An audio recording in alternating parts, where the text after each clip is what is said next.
আসসালামু আলাইকুম, সবাই কেমন আছেন? আশা করি ভালো আছেন। এখানে আমি চলে গিয়েছিলাম আমাদের মাগুরার যে পার্নান্দলি নতুন ব্রিজটি রয়েছে সেই ব্রিজের নিচে পড়ন্ত বিকালে কিছুটা সময় কাটাতে। তো সেখানেই বসেছিলাম, আশেপাশে বাচ্চারা খেলাধুলা করছিল।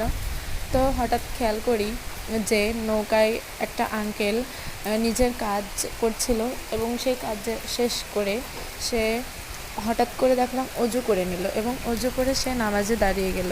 তো এরকমই আমরা যখন যে পরিস্থিতিতেই থাকি না কেন, আল্লাহকে স্মরণ করা এবং 5 ওয়াক্ত নামাজ কালাম পড়া আমাদের উপর ফরজ করে দিয়েছেন আমাদের মহান আল্লাহ তাআলা।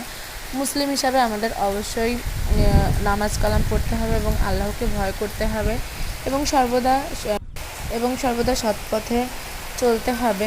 হারামকে গ্রহণ করতে হবে, হালালকে বর্জন করতে হবে। এটাই আমরা আমাদের ইসলাম থেকে শিখি এবং শিখে থাকি এবং অন্যদেরকেও ছোটদেরকে আমরা সেটাই শেখাবো।